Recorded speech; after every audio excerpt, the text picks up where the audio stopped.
तो जैसा कि मैं आपको तस्वीरें दिखा रही थी, वडोदरा में प्रधानमंत्री नरेंद्र मोदी का रोड शो, जिसमें जोरदार तरीके से लोग प्रधानमंत्री नरेंद्र मोदी का अभिवादन करते हुए नजर आ रहे थे। इसी रोड शो में शामिल कर्नल सोफिया कुरैशी का परिवार भी उनके माता पिता से, उनके भाई से हमारे सहयोगी लॉरेंस परमार ने खास बातचीत की। प्रधानमंत्री से मिलकर बहुत खुशी हुई और मेरी बेटी ने जो किया अपने देश के लिए करा, और सभी देश की बेटी है वो, और भी बेटियों को इसी तरह से हमें भेजना चाहिए आर्मी के अंदर। या बेटी और बेटे में कोई फर्क नहीं है। क्या क्या प्रधानमंत्री निकले, कैसा माहौल था आपसे मतलब अभिवादन? बहुत अच्छा लगा, बहुत अच्छा लगा। उन्होंने आकर हमारा स्वागत किया, बहुत अच्छा किया। एक बाप के लिए बेटी का गर्व, क्या कहेंगे? हमें अच्छा लगा सभी, और हमारे प्रधानमंत्री जी आज मिले, उसकी ज़्यादा खुशी हुई। और जो यात्रा की वो बहुत ही अच्छा है और ऐसा सम्मान होना चाहिए। और क्या कहेंगे देशवासियों के लिए, एक मैसेज आपका? देशवासियों को यही बोलेंगे कि अपना एक ही नियम बनाओ, हमेशा ध्यान रखो, वयम राष्ट्रीय जागृयाम, बस सिद्धांत वाली। આપણી સાથે સંજયભાઈ, મોહમ્મદ સંજયભાઈ, કેટલી ખુશી પ્રધાનમંત્રી અભિવાદન પર ઝીલ્યું? I am very excited. मतलब मैंने ज़िंदगी में पहली बार पीएम को अपने सामने देखा है, और जिस तरह का क्राउड यहाँ इकट्ठा हुआ है अभिनंदन करने के लिए, ऑपरेशन सिंदूर को रोड शो मनाने के लिए, मतलब देयर इज़ नो वर्ड्स कि मेरे ख्याल से हज़ारों की संख्या में लोग यहाँ थे। और जब उसमें पीएम यहाँ से निकले और उन्होंने यहाँ देखा, अभिनंदन किया और कुछ कहा हाथ दिखा के, तो मुझे ऐसा लगा कि यार फर्स्ट टाइम ऐसा ही कोई हमें कर रहा है ऐसा। It was a very proud moment and I am very happy, and God bless our country, PM and the defence forces. एक आखिरी सवाल, क्योंकि जब आतंकियों ने हमला किया पहलगाम, पूछा हिंदू कौन है, मुस्लिम, मतलब देश को बांटने की बात, मगर प्रधानमंत्री ने जिस तरह से काम किया और एक आपकी बहन सोफिया को आगे किया और उनकी जो कामगिरी थी वो देश के सामने लाए। देखिए, आतंकवादियों का काम शुरू से यही रहा है, देश को बांटो, और पहले अंग्रेज़ों का भी काम ये रहा है। लेकिन हिंदुस्तान की खासियत है कि गंगा जमुना तहजीब कभी जाने वाली नहीं है, ये हमारे खून में है। और उसी का सबसे बड़ा एग्जांपल ये था कि दोबारा से वो मौका हमारे डिफेंस फोर्सेस ने, हमारी गवर्नमेंट ने मेरी बहन को दिया और भूमिका सिंह जी को भी दिया। तो दो लोग एक साथ खड़े हुए, दोनों एक अलग धर्म के, एक कौमी एकता का जो संदेश दिया है, इसको हम आगे बढ़ाना है और लोगों को मिल के रहना है। कितनी खुशी, क्योंकि परिवार पूरा प्रधानमंत्री से मिला एक तरह से कह सकते हैं। देखिए जो ये हुआ है, and the proud moment is, छाती खोल के छप्पन की है। आगे बढ़ेंगे, अगली खबर का रुख करते हैं। मॉनसून आते ही मुंबई की हालत खराब हो जाती है। भारी बारिश से सड़कों पर रफ्तार गाड़ियों की थम जाती है। न सिर्फ गाड़ियां बल्कि ट्रेन, फ्लाइट, आप जिससे भी सफर करना चाहें, देरी का सामना तो करना ही पड़ेगा आपको।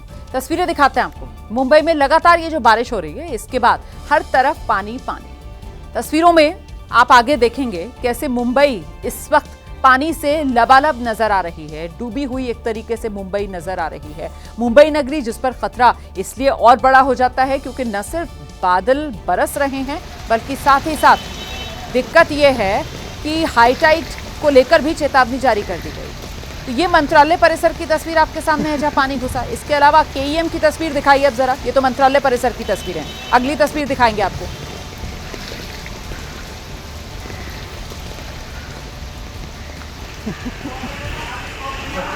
ये केईएम की तस्वीर है, ये केईएम अस्पताल की तस्वीर आप देखिए जरा, कैसे यहाँ पर पानी भरा हुआ है और मरीजों के साथ वहाँ पर मौजूद परिजन सब परेशान हैं क्योंकि अस्पताल के भीतर पानी तैरता हुआ नजर आ रहा है।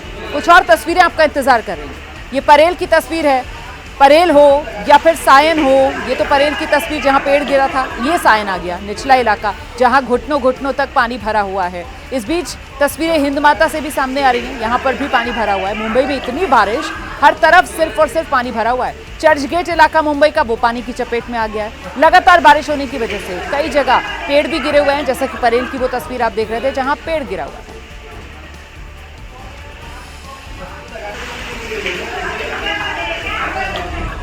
ये देखिए कैसे सड़कें लबालब हैं, और इस तस्वीर को देखकर आप अंदाजा लगा सकते हैं पानी कितना भरा होगा। आप देखिए कैसे वो मोटरसाइकिल जो है उसका तो सिर्फ ऊपर का हिस्सा ही दिख रहा है, और ये जो छोटा टेम्पो खड़ा हुआ है इसके टायर पूरी तरीके से पानी में डूबे हुए। ये देखिए, नजदीक से दिखा रही हूं अब मैं आपको तस्वीर। ये मोटरसाइकिल पूरी डूबी हुई नजर आ रही है, बस ऊपर का हिस्सा यहाँ पर देखने के लिए मिल रहा है। हिंद माता वाला इलाका आ गया ये निचले इलाकों में इसकी भी गिनती होती है।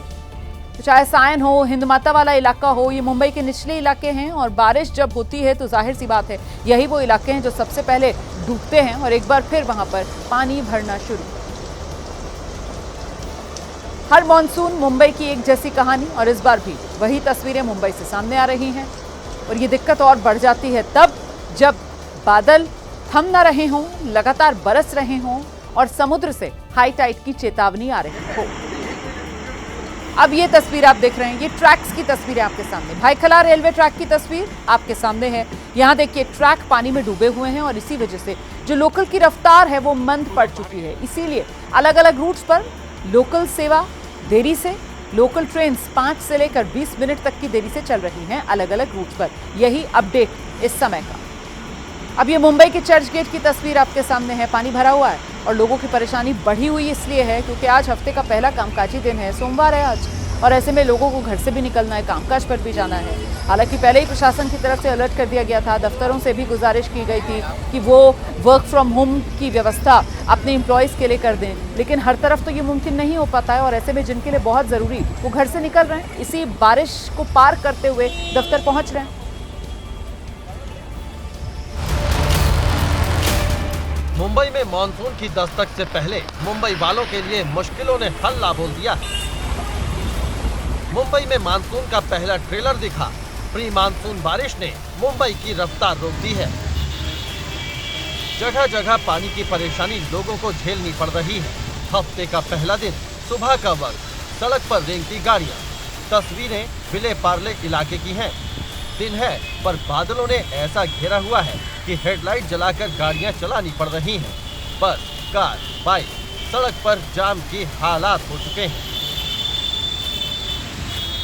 अंडरपास से लेकर फ्लाईओवर के दोनों तरफ गाड़ियां ही गाड़ियां नजर आ रही हैं। भीषण जाम से लोगों को काफी दिक्कत हुई।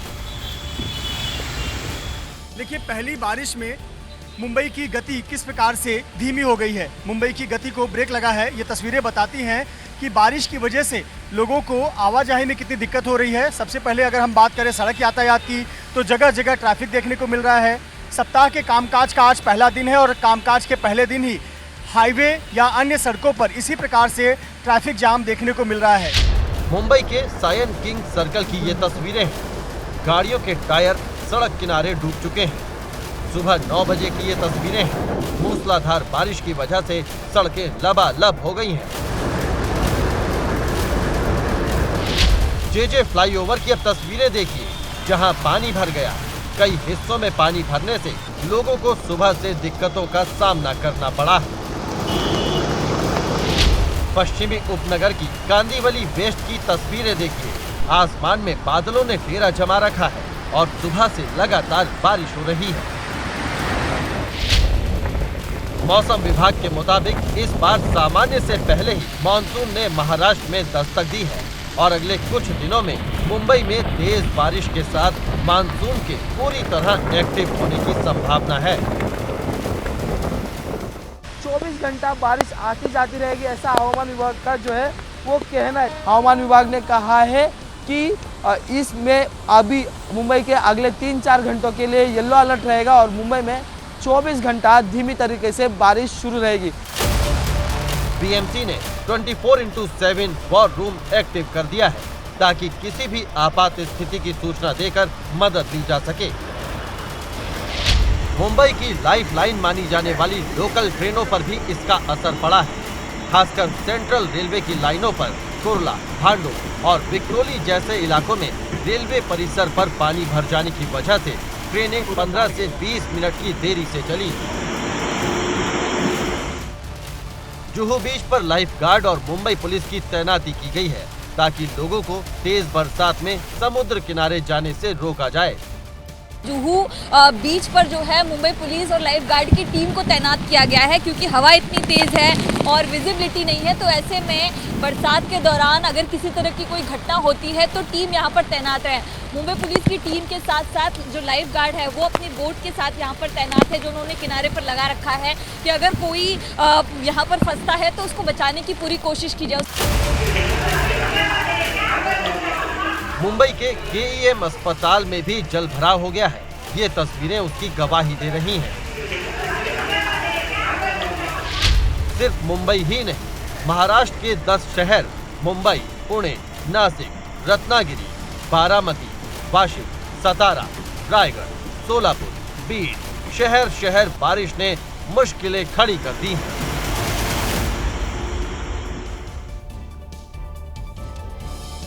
मुंबई की अगर बात की जाए तो यहाँ सांता क्रूज इलाका और सांता क्रूज इलाके में बारिश के बाद हाईवे पर जबरदस्त जाम लगा हुआ है, जिसके बाद लोग लिंक रोड से आवाजाही कर रहे हैं। लेकिन मुंबई के खार लिंक रोड पर भी जबरदस्त जाम है, सड़कें पानी में डूब चुकी हैं। मैं दिखाती हूँ आपको मौके से एबीपी न्यूज संवाददाता नम्रता की एक रिपोर्ट।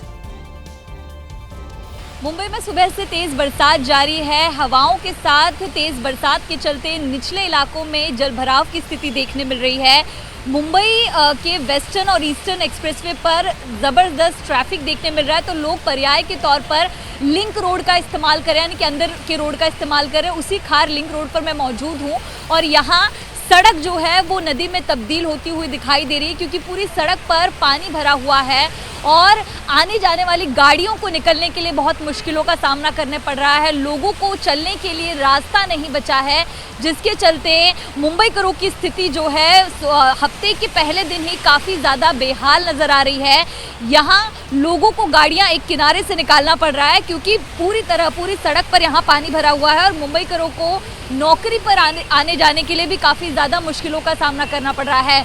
पूरी सड़क अगर आप देखें इसके दोनों हिस्सों में पूरी तरह यहाँ से पानी भरा हुआ है और ऐसे में जब गाड़ियाँ यहाँ से गुजरती हैं तो कई गाड़ियाँ ख़राब भी हो जाती हैं बरसात के चलते, तो और ज़्यादा जो ट्रैफिक की दिक्कत है वो यहाँ देखने मिलती है। ये तस्वीर खार लिंक रोड की है, जो कि जुहू, बैंड्रा और सेंटा क्रूज जैसे पॉश इलाकों को जोड़ता है और यहाँ पर भी बारिश का पानी पूरी सड़क पर भरा हुआ दिखाई दे रहा है, जहाँ पर कई जगह मैनहोल खुले होने की भी जो संभावना है, जिसके चलते दुर्घटनाएं बहुत ज़्यादा बढ़ जाती हैं। और ऐसे में सड़क पर एक बार आपका फिर से ध्यान जाए तो देखिए सड़क नहीं दिखाई देगी, पानी की लहरें आपको दिखाई देंगी। ये मुंबई के खार लिंक रोड की स्थिति है, जहां बरसात का पानी चारों तरफ भरा हुआ है। और उधर महाराष्ट्र के बारामती में भी कल काफी तेज बारिश हुई। हालांकि आज बारामती में अभी बारिश रुकी हुई है, लेकिन कई जगह बारामती में कल जो बारिश हुई है उसके निशान देखने के लिए मिल रहे हैं जलभराव में। पुणे जिले के बारामती और इंदापुर तहसील में गहरी बारिश होने की वजह से खेतों का बड़ा नुकसान हो गया है। मैं अभी फिलहाल खड़ा हूँ बारामती तहसील के काटेवाड़ी गांव में और यहाँ पे अंगूर के खेत है, वहाँ पे पानी भर गया है। उसके बाद बहुत कल बारामती तहसील में 87 मिलीमीटर जो है तो बारिश गिरी है। पिछले 5 या 6 दिनों से 314 मिलीमीटर जो है वो बारिश गिरने की वजह से बाढ़ आई है और उस बाढ़ की जो देखरेख है, बाढ़ की सद्य परिस्थिति क्या है वो उप मुख्यमंत्री अजित पवार डिप्टी सीएम है वो देख रहे हैं। और यहाँ पे हम देख सकते हैं खेतों में से पानी आ गया है और वहाँ पे बहुत सारे लोगों के इंदापुर तहसील या बारामती तहसील की बहुत सारे लोगों के घर में भी पानी जो है वो घुस गया था। अब हम देख सकते हैं यहाँ पे कि गन्ने की खेती है उसमें से पानी बाहर आ रहा है, खेतों में पानी भरा हुआ है। इसकी अभी तो है जो किसान है वो मांग कर रहे हैं कि इसकी नुकसान भरपाई जो है तो मिले। और हम यहाँ पे देख सकते हैं बारामती तहसील के कई सारे गांव में जो है खेती का नुकसान हुआ है, लोगों के घर में जो है पानी है वो बह गया है। घर में बहुत भारी नुकसान होने की वजह से लोगों की मांग है कि इस नुकसान की भरपाई मिले। कैमरा पर्सन विजय राउत के साथ जयदीप भगत, एबीपी न्यूज, बारामती। उधर महाराष्ट्र के रत्नागिरी में भी अचानक बारिश हुई और इस वजह से हड़कंप समझ गया। नदी में पानी का स्तर बढ़ने से 4 लोग नदी के बीच फंस गए, जिन्हें बाद में फायर ब्रिगेड कर्मचारियों ने रस्सी की मदद से रेस्क्यू किया। तस्वीरें महाराष्ट्र के रत्नागिरी इलाके की हैं, जहां पर मौसम की करवट लोगों के लिए आफत लेकर आई। मूसलाधार बारिश के बाद नदी में उफान आ गया। नदी के दूसरी ओर 4 लोग फंस गए। इलाके में चीख पुकार मच गई। 4 लोगों के फंसने की जानकारी स्थानीय लोगों ने पुलिस और फायर ब्रिगेड को दी।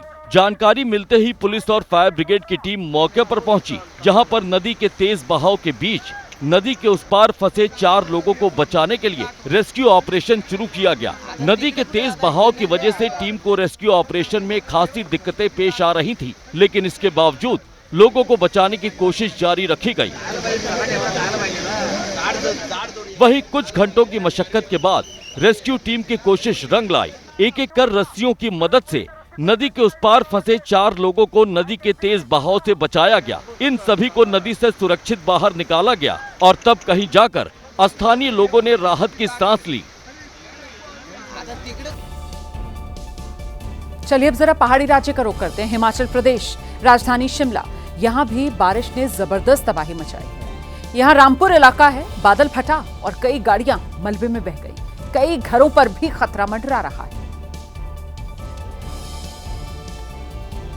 बादल फटा तो उसके बाद का नजारा ऐसा था, नदी में कारें बहती दिखी। जो भी कुदरत के आक्रोश के सामने आया वो बहता चला गया। बारिश के बाद कई घरों पर भी खतरा मंडरा रहा है। वहीं जब बारिश कम हुई तो जो दिखाई दिया उसकी तस्वीरें भयानक थी, खतरनाक थी। देखिए, बड़ी बड़ी कारें मलबे में दबी पड़ी हैं, पेड़ गिरे हैं, हर तरफ तबाही के निशान नजर आ रहे हैं। कुछ कारें बह गईं तो कुछ ऐसी हालत में हैं, कुछ कार दलदल में भी फंस गई। इस कार को देखिए जिसे बहने से इस पेड़ ने बचा लिया। मौसम सुधरने के बाद लोग अपनी कार और सामान की तलाश में जुट गए। जिनको मौका मिला वो कार को सुरक्षित जगह ले जाने की कवायद में जुट गए। शिमला के रामपुर से आई भयावह तस्वीर इस बात का संकेत है कि आने वाले दिनों में हालात क्या होने वाले हैं।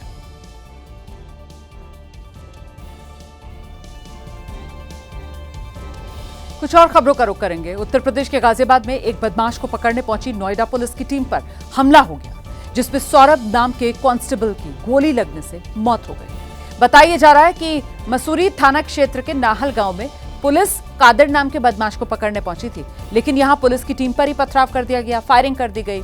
इसमें सौरभ के सिर में गोली लगी और उसकी जान चली गई।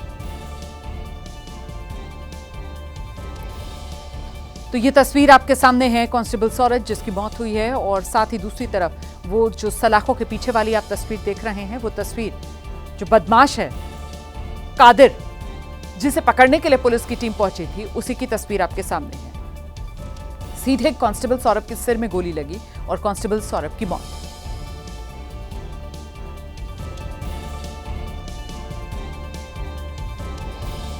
तो ये तस्वीरें भी हम आपको दिखा रहे हैं कैसे कांस्टेबल सौरभ की जान चली गई सीधे सिर में गोली लगने से, और दूसरी वो बदमाश कादिर की तस्वीर जिसे पकड़ने के लिए पुलिस मसूरी थाना क्षेत्र पहुंची थी।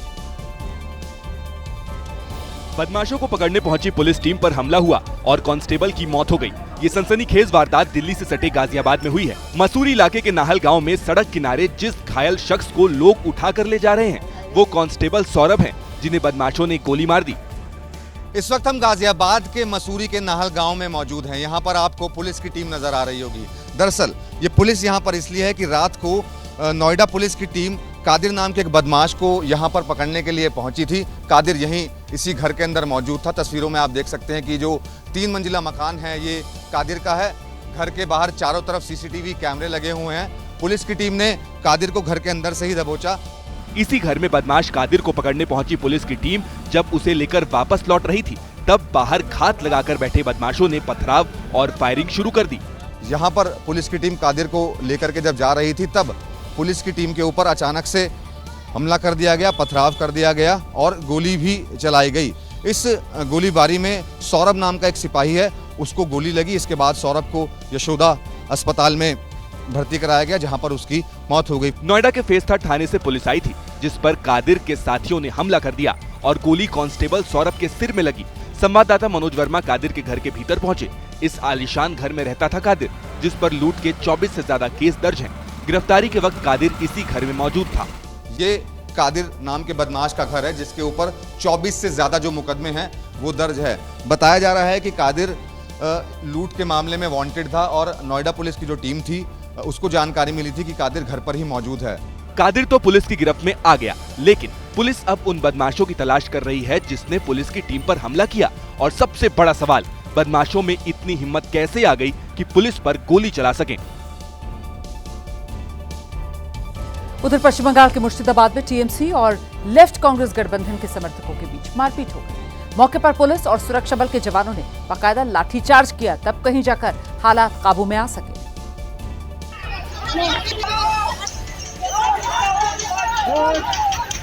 मुर्शिदाबाद के दौलताबाद में जब कोऑपरेटिव कमेटी का चुनाव चल रहा था, तभी टीएमसी और लेफ्ट कांग्रेस गठबंधन के कार्यकर्ता आपस में भिड़ गए।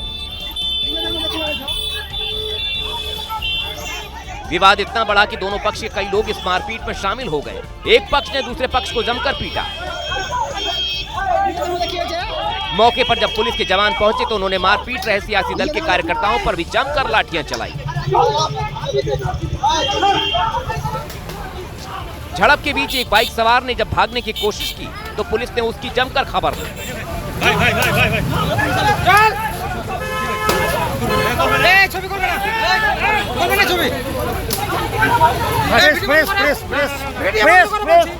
कार्यकर्ता इतने उग्र थे कि सुरक्षा बल के जवान से ही भिड़ गए। इस हिंसक झड़प में कई लोग घायल हुए हैं। इलाके में भारी संख्या में पुलिस बल तैनात किया गया है। मध्य प्रदेश के कटनी में उस वक्त तनाव जैसे हालात हो गए जब रेलवे स्टेशन के पास दीवार हटाए जाने पर विश्व हिंदू परिषद और बजरंग दल के कार्यकर्ताओं ने पुलिस पर जब आर पार हुई तो पुलिस ने उन पर लाठीचार्ज कर दिया। क्योंकि जैसे ही हथौड़ा लेकर विश्व हिंदू परिषद के कार्यकर्ता दीवार तोड़ने की कोशिश करने लगे, पुलिस ने उन्हें रोक दिया, जिससे विश्व हिंदू परिषद के कार्यकर्ता नाराज हो गए। इसी बीच कहा सुनी इतनी बढ़ गई कि पुलिस ने वाटर कैनन से विश्व हिंदू परिषद के कार्यकर्ताओं पर पानी की बौछार कर दी। लेकिन जब इससे भी विश्व हिंदू परिषद के कार्यकर्ता नहीं रुके, पुलिस ने लाठीचार्ज कर दिया, जिसमें विश्व हिंदू परिषद के कई कार्यकर्ता घायल हो गए।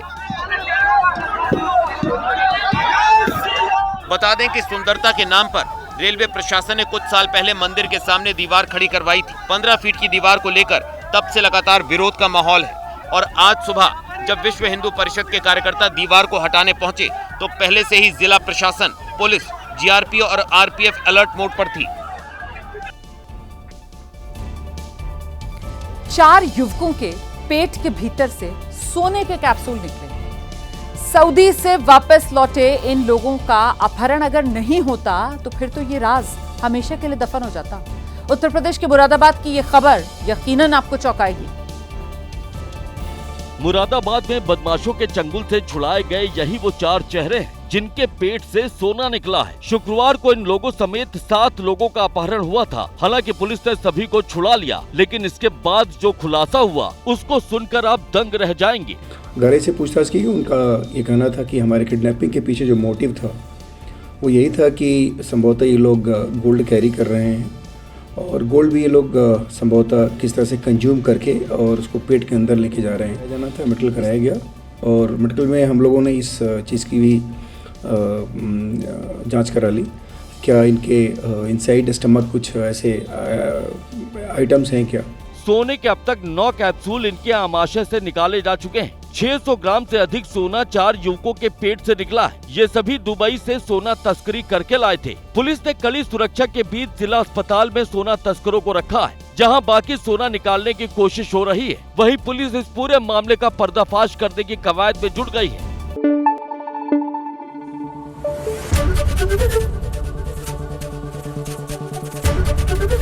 एबीपी न्यूज आपको रखे आगे।